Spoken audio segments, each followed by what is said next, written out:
6:30 this morning. I was waiting at the bus stop on my island town. It's now about 8:45 and the ferry is just reaching into the port town. Off on the travels again. It's been a long time since COVID. Come along.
Hi, so welcome to a trip to Islamabad, Pakistan and Kashmir. I arrived in Islamabad the early hours of Thursday morning and was met by Kashmir colleagues here. So it was great to have the company and support because I never could have done it all by myself. So, and brilliant to have all you lot behind us, watching us. So the first stop of the day was to meet President Shahid Hussain up at the Parliament.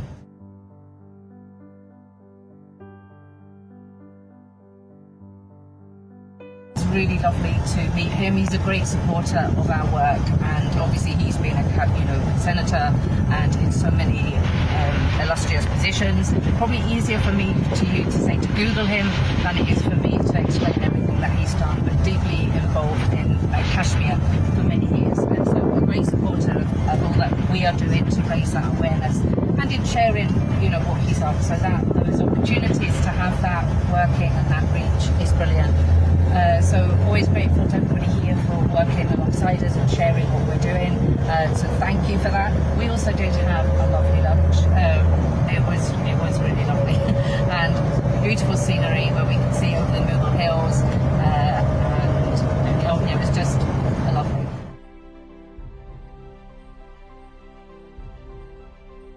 And then we left from there and we went to the Islamabad Press Club, where we were entertained by INSPAD.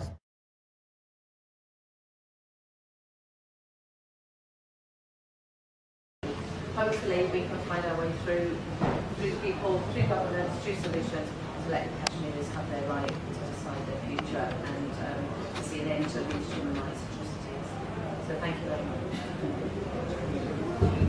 In honour of me and us and our work and KNN News, I think it was.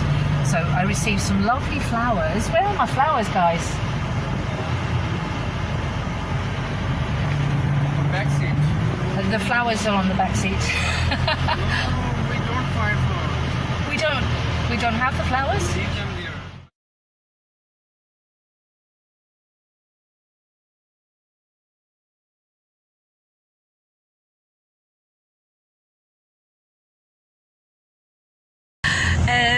And then I was trying to think what happened. So there was many guests there that have been doing work for Kashmir, and many leaders of organisations, etc.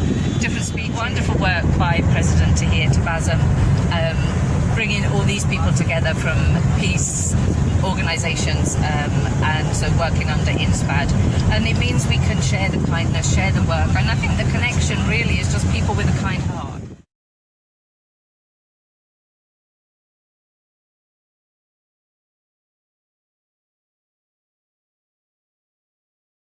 And it's what we have to do in this world to be all the cruelty, is bring the kind people together, and those that are working for good, because the good has to overcome at some point. So the main focus, as always, is the impact. What impact can this have? Again, I was honoured with some awards, some shields, which are lovely, and we can share this news out. We can show people how hard we are working for peace, and that can be taken seriously. That, you know, we're not doing this work for show. We're doing this work for real, and we want to be taken seriously. And I think we are doing well. You know, many people promoting our message. We're here, of course, to officially launch the mandate, the Let Kashmir Decide mandate, the coalition on Friday, which is seeking for humanitarians to get behind it. It's not about the politics, it's about people. And there is no reason why Indian people, anybody can't get just behind this for Kashmir, and about democracy and freedom of choice and stopping as a solution to stopping all the human rights abuses that we are seeing. And then on from there we went somewhere else. I'll finish there and I'll try and remember where it was.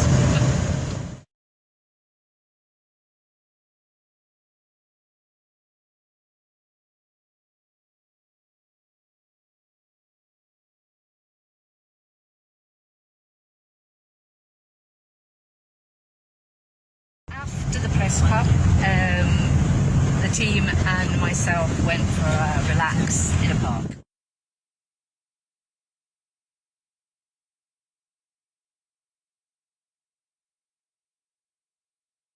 And there was some selfie-taking going on, as there so often is.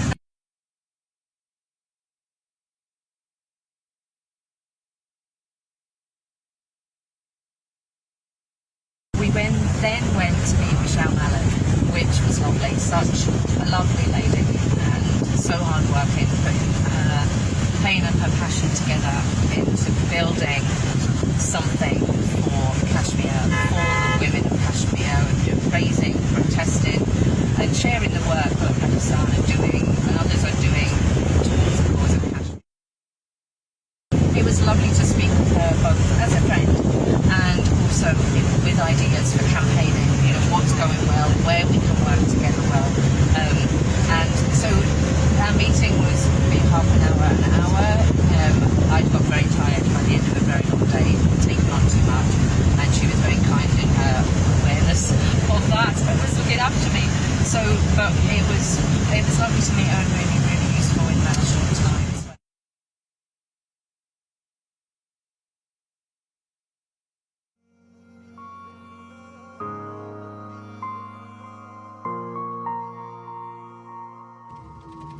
यार इश्क में अपना मकाम पैदा कर दे यार इश्क में अपना मकाम पैदा कर Okay, so here we are this time, and we're heading now down into Azad Kashmir from Islamabad, and a beautiful shawl from Karat, which I absolutely love. So me and my Kashmiri shawl will not be parting company for days now. I'm going to turn the camera around so you can see a little bit of where we're going, and I'm looking forward to introducing you, along with myself, I'll be seeing it for the first time, to Kashmir.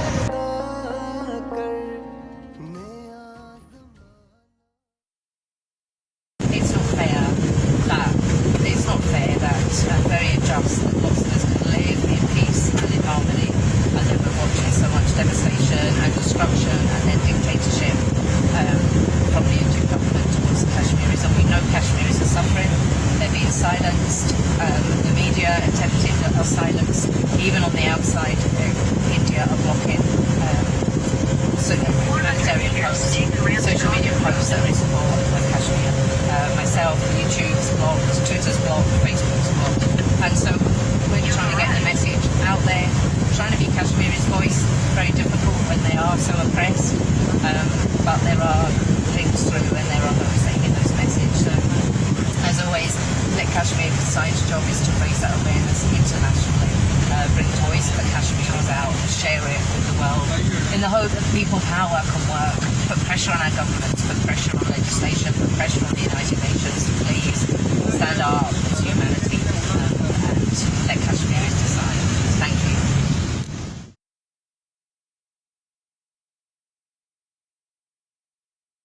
Hello. Well, I finally made it into Kashmir after nearly 2 years of campaigning. To see the place is fantastic, and to be here is even brilliant. So Sunday the 17th of October, in 2 days' time, we are officially launching the Let Kashmir Decide global mandate. It's a universal mandate, humanitarian, around to see a solution for Let Kashmir Decide to support stopping the human rights abuses and atrocities. So people have been asking, how can we support? Well, there are numerous events being launched in different places that you can join and have tea.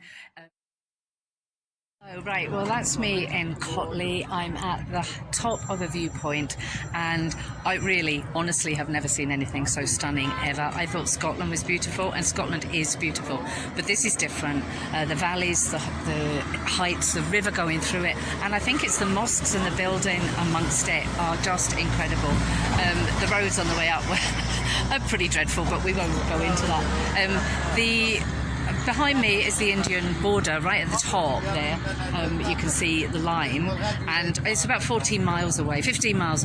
And behind me on this side, I'll turn the camera around in a minute so you can see the view, but bombs and things have dropped on here before, and it's not far away from a really kind of built up area as well. So it's you can see the reality of, you know, being this close to it and what you people live with it. Right through the middle there of the valley, you can see the way towards Srinagar, and oh my goodness, it is stunning, really, and the resources that they've got here are just incredible. I'm going to turn the video around. Can you see just now?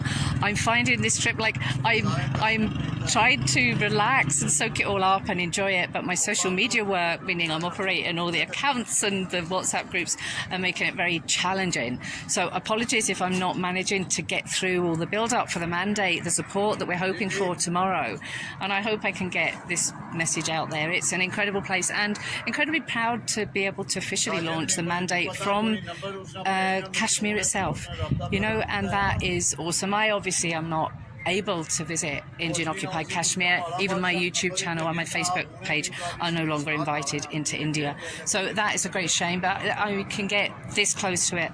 That's brilliant. Let me turn around and show you the views. The camera really can never do it justice, but let's see if I can somehow capture some of it. I'm not quite sure how to turn you round. It may need to be a separate video.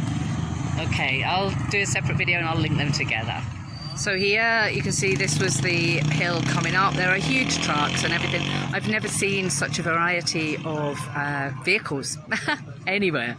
And so up at the viewpoint, not quite sure why the barbed wire's there, but there we go. Maybe it's to stop vehicles coming through, but we've climbed over it. So there's the border at the top there. Used to be trees all the way atop, I've been told, but have then been cleared. You can see, I mean, this is through to Indian occupied Kashmir, right through to Jammu Srinagar. This river going through is just beautiful, stunning. So the concern here, of course, is that there have been bombs that have been dropped up on here. I'm going to go to the corner here and then zoom down before I continue, because really, honestly, it's stunning. There we go. You can see down there the troughs, the rivers, the valleys, the hills, the mountains with all the buildings amongst it are stunning. It's very rolling. The soil's not as rich perhaps as it is in Scotland, but we don't, I guess it's more boggy there. We don't tend to have these buildings everywhere. I think that's some of the difference. You can see the mountains in the background. I'm right into the sun. I'm not sure if you can see anything. So Kotli, the city of mosques and the city of lights.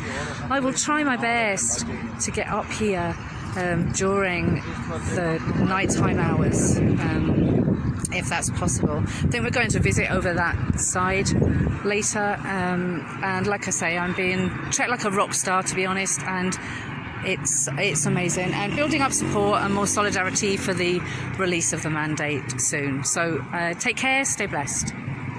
Hello everybody. So here I am in Kotli, beautiful Kotli. It's lovely.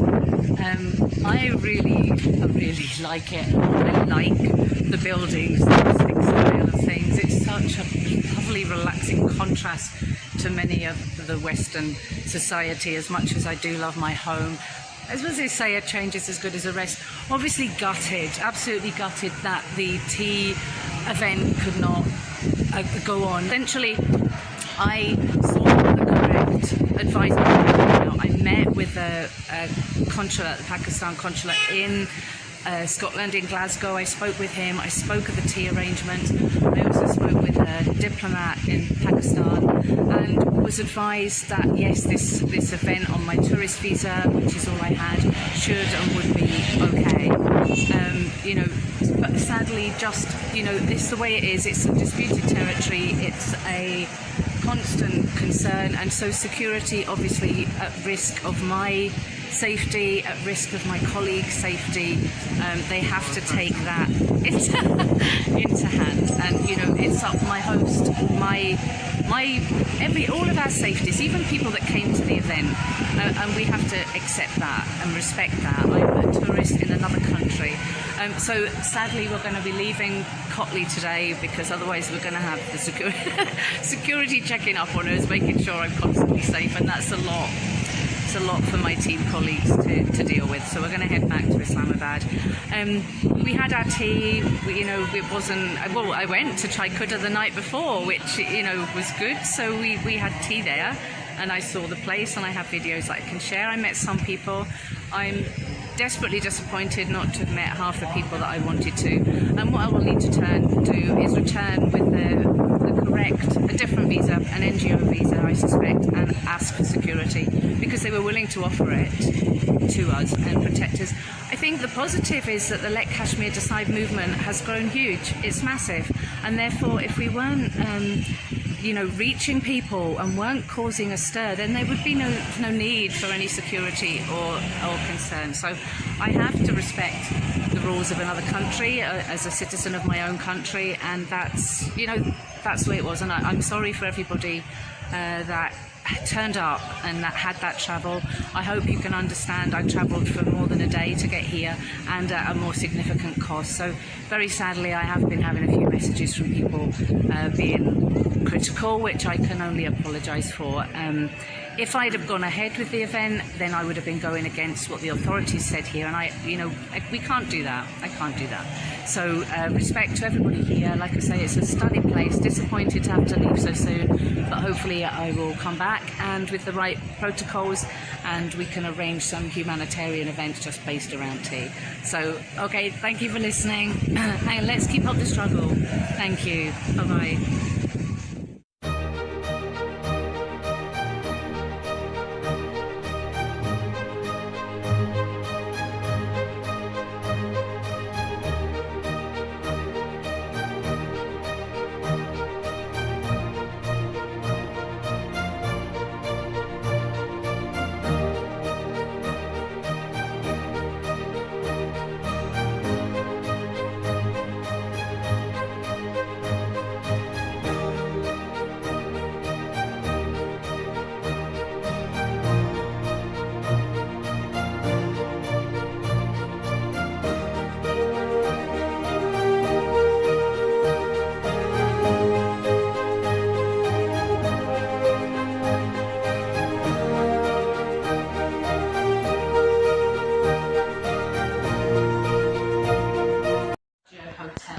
Islamabad. I'm here with Rosine Malik, and we're here to have some solidarity and keep talking about Kashmir. Nice to meet you. Lovely to meet you as well. Thank you. Assalamu alaikum. मेरा नाम मौसम मलिक है और मैं आज इनसे मिला हूँ after 2 or 3 years.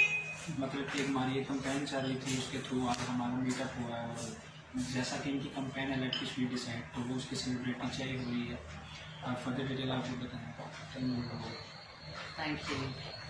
Tell more about Let Kashmir Decide. Yeah, so as a global growing movement, which we're really pleased about, we're essentially a humanitarian movement. We're trying to connect human to human, rather than, so that the political ideologies, religion, or race, culture doesn't come into this, and it's about the human rights and trying to stop the human rights that are happening, and that's our aim and goal, and we feel that self-determination is going to be the solution to that. So we're hoping that you'll keep talking about Kashmir wherever you go, tell whoever you can, meet for tea with friends who know about the issue or don't know about the issue, because people power is what we need. We need to bring more to this to raise awareness. Yeah. Thank you so much. Thank you.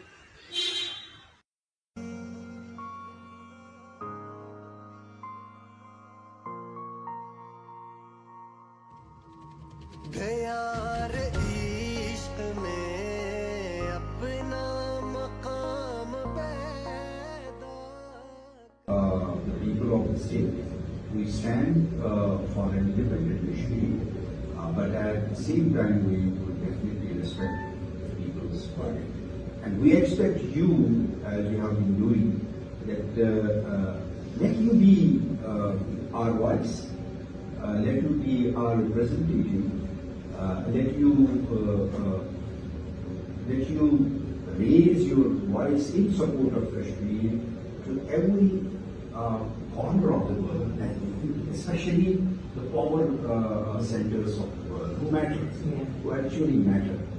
And let you also be a person or a group or a forum that may unite the Kashmiri people as well. As you have taken Yasin Malik as a symbol of the prisoners, yes, very rightly said.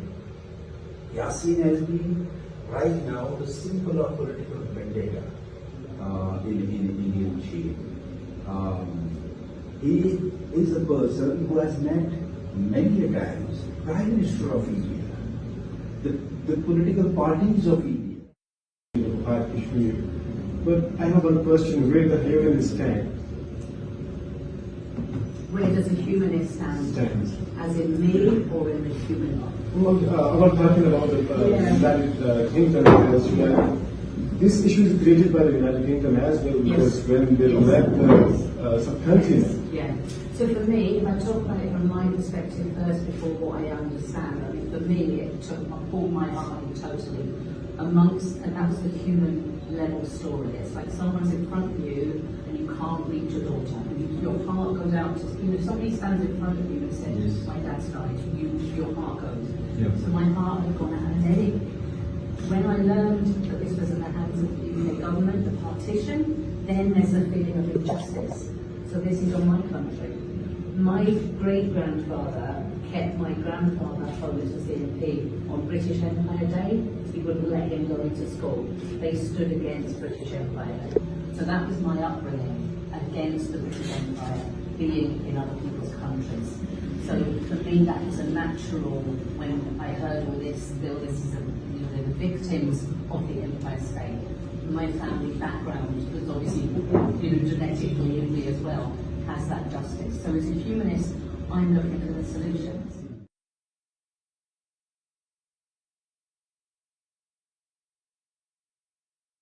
Hopefully we can find our way through people, through governance, through solutions, to let the Kashmiris have their right to decide their future and to see an end to these human rights atrocities. So thank you very much.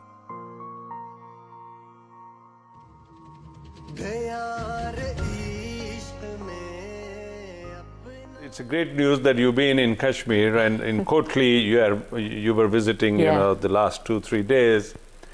And can you deliver this message to Indian people, the Indian society, that you as a British, as a foreigners, you have visited Kashmir and you did not saw any terrorist camp or any terrorism? I mean, it's a more peaceful country anywhere.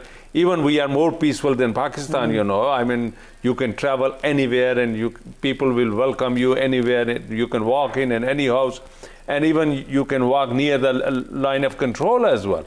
So what is your observation about Kashmir, this part of Kashmir, I mean, which is living with Pakistan? Yeah, I mean, beautiful. It's free. It's, an amazing place. I can only try and deliver the message through my videos, through my posts, through my talking, situations like this. Because of being clamped myself in India, I can take it to the international community, and hope the international community can take that message back in. I mean, I myself came as a tourist. I'm on a tourist visa. I came as a visit. We were going to have a small event in a tea place in Kotli. And that was as a tourist. Sadly, there was like a protest nearby to the entrance. So the issues there are because, you know, of a security risk that India know my work and have me on the radar, it flagged up issues of security and safety. So the event that I'd come to go to wasn't allowed to happen. I mean, just to refer to a question you asked me earlier, I'm still teaching. I'm a school teacher. Okay. And so I would do this work beyond in my own time, as it were, chosen. So the petition itself, 3,000 signatures maybe for self-determination for Kashmiris to the United Nations to implement that. But what we've done, what's happened is a movement has grown under, you know, Let Kashmir Decide, and there's a global Let Kashmir Decide mandate now. It's a humanitarian mission. The idea to bring everybody together, all ideologies, on the human level, and everybody can support it. I mean, even the likes of Indian people could gather around this for the solutions, because their lives are also impacted, you know, for the soldiers or things like that. This kind of behaviour that we've just seen, to me, I've never, even in horror movies, I'd never seen anything as awful as that. So we're looking at different layers in that behaviour. This was one programme that I believe was shown on the BBC around the Delhi programmes, was it? That's right. Yeah. That's right. So it was like, if that's going on here in daylight, what on earth's going on in Kashmir, plus all the evidence that we'd had. It's just not on our TV. That's been one programme on the BBC maybe in the 2 years since the lockdown came and since I've been doing this. So, you know, when I first came into this and was looking, there was nothing in our mainstream media. So it was just about what one person can do to make a difference. And, you know, it is then more about more than one person, because you can't do it without other people's support. You are meeting since, I mean, for the last 2.5 years. Well, 2 years. Okay, yeah. For the last 2 years, you are meeting with the diplomats, you are meeting with the civil society, with the British people and with the Pakistani, Asian and all. What kind of result did you obtain from your meetings, and what is your observation that people are now trying to recognize the Kashmiri miseries and Kashmiri problems, and they recognize the atrocities being committed by Indian forces in Kashmir? We're still a little way to go. What I've achieved, or what we've achieved as a group, is like an ordinary person's perspective that knew nothing about this. And so the journey's grown from the connecting with Kashmiris for me initially in Britain, connecting with the Kashmiris in Azad, setting up a group where we were the voices on the inside and the outside, Indian-occupied Kashmir, sharing the stories through, you know, from people that could. And so it's gradually built. You know, I was embraced by British Kashmiris to stand in different platforms on media to speak about this. This then led the journey via Parliament. I wanted to have a whole world solidarity event. Couldn't get into Srinagar, so I thought we'll hold it in Muzaffarabad. And I came looking for people to support a Kashmiri cultural event based around tea that we could stream out to world and show people about these atrocities, because for me, they're horrendous, and it was on that ethic. We get one life, and the life is being spent like that. And I wanted to reach people because I've been one of those people in Western societies where you get on with your life's there in front of you, and you think you can't make a difference. And what I've learned myself is, well, actually you can make a difference if you've got the support of other people as well, and they're all making the difference. So That's right. It's built the movement, built the solidarity. COVID came in, unfortunately, and stopped the idea of a big cultural event, but every 5th of every month we have solidarity with Kashmir, and we have a campaign activity going. So people have kind of embraced around that, embracing around the global mandate as humanitarians, because as I said, we can all, whatever your political ideology, and that is looking at the removal of the troops, the stopping of the blinding with the pellet guns, you know, looking at justice for the Kashmiri widows, looking for human rights reports for all the missing, and seeking self-determination through a step process for democracy. And we believe that it's people power that we need to bring more people to this. Hi, today Claire is going back to the England, Scotland, and we are at the airport right now. So, hi Claire, how was your trip? Hiya. Oh, it was awesome. I don't want to go home now. Brilliant. I've got a whole bag here of gifts and presents.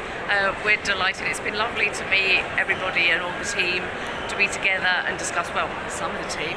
Everybody else is spread around the world, so it's great. No, I've had an amazing time. Met so many people. You know, I came over here as a tourist, going for tea in Kotli, to share our global mandate, and we've ended up meeting and having tea with so many people, and we've been so well received, and we're gutted that we couldn't meet all the people that we wanted to meet, couldn't see all the places that we wanted to see, but we were determined in our resolve that with the right arrangement, set up and support, I'll be back. So amazing place, and now when people ask me, have you ever been to Kashmir, I'll be able to say yes, which is great. So no, and thanks to everybody for their hospitality. My hosts have been amazing, and I feel like a princess and a rock star. Thank you. Thank you so much, Claire. Have a safe journey. I will. Thank you. Thank you. Bye. Bye. Now, obviously, I respect all the groups that are out there, and I will support their work and highlight their work. What I'd love to see from those on the land supporting the global movement work is to join us and raise the awareness outwards. If you keep shouting at people only in your local areas, then you're not really being listened to. So reach out to us so that your voice goes out further, because I'm not sure it's getting out further enough. And it's not that I'm saying, support me and support my movement. I'm saying let's support Kashmiris and get the global voice out there. You do it in any way that you wish. But if there's an opportunity to join a team with people that are trying to raise awareness of the Kashmir issue, then why would you not take that?